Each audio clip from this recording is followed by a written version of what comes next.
Nessa questão 129, o camarada te apresentou um circuito elétrico, né, contendo aí 4 baterias, e ele diz o seguinte, olha, ele disse que essa força eletromotriz número 1 sofreu um aumento de 18 volts, a força eletromotriz número 2 sofreu um aumento de 6 volts e que isso naturalmente levou à variação das correntes elétricas de todos os ramos do circuito.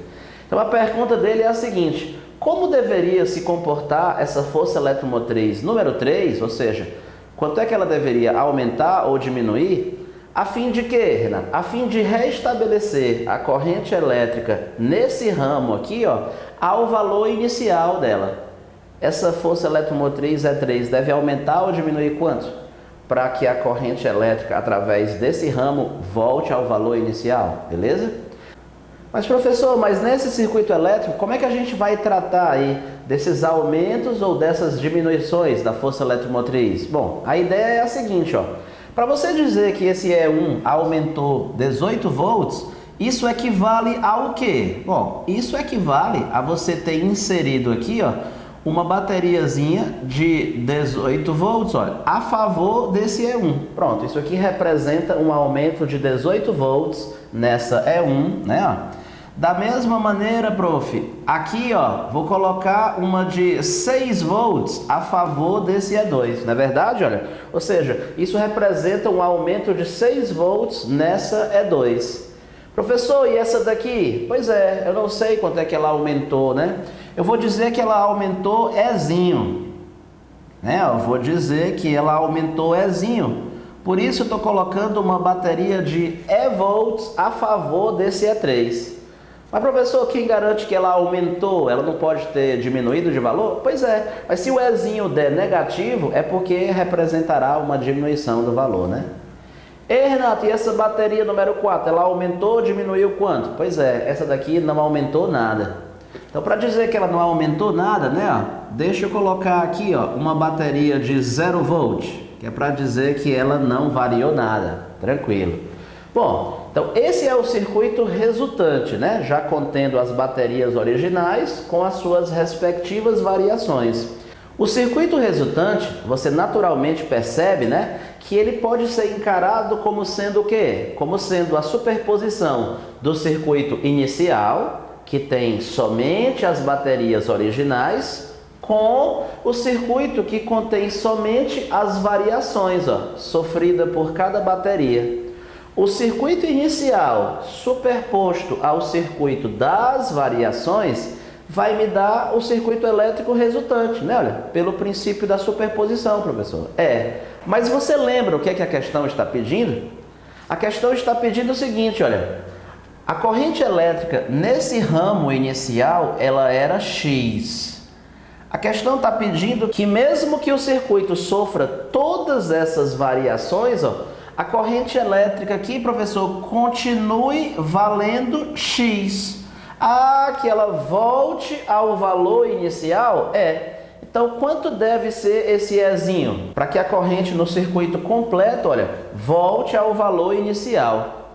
Ora, mas pelo princípio da superposição, você sabe muito bem que a corrente elétrica resultante é a superposição da corrente elétrica do circuito inicial com a corrente elétrica no circuito das variações.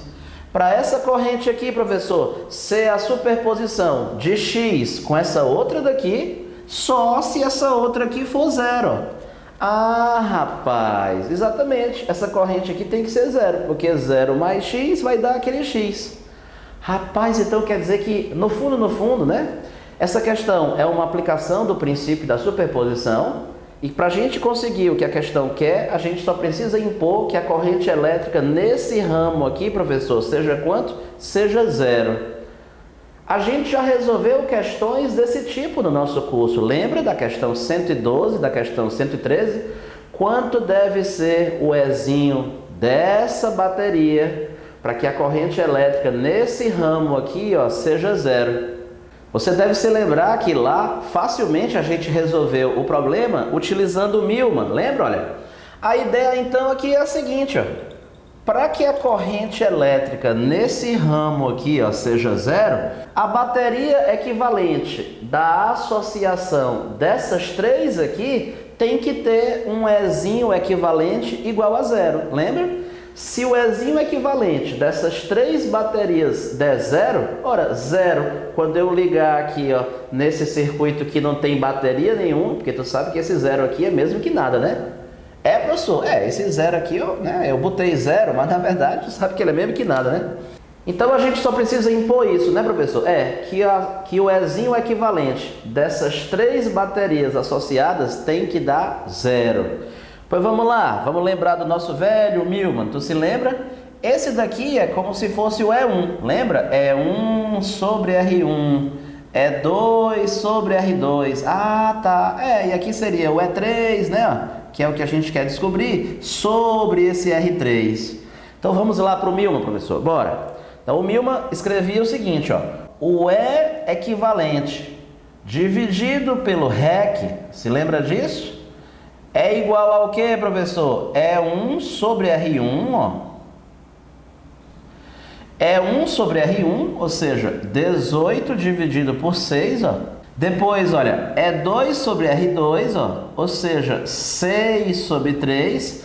Depois, ó, é 3 sobre R3, ou seja, Ezinho sobre 2.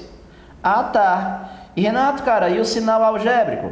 O sinal algébrico, como nos velhos tempos, vou usar, ó, o sinal da placa de cima, veja. Então os três são positivos. Botei o sinal mais aqui, mais aqui, mais aqui. Legal. Mas você se lembra que a gente precisa impor que esse Ezinho equivalente seja quanto? Zero. Vamos substituir aqui, professor. Então isso tudinho aqui, Renato, ó, vai ter que dar zero. Porque o E equivalente vai ter que ser zero.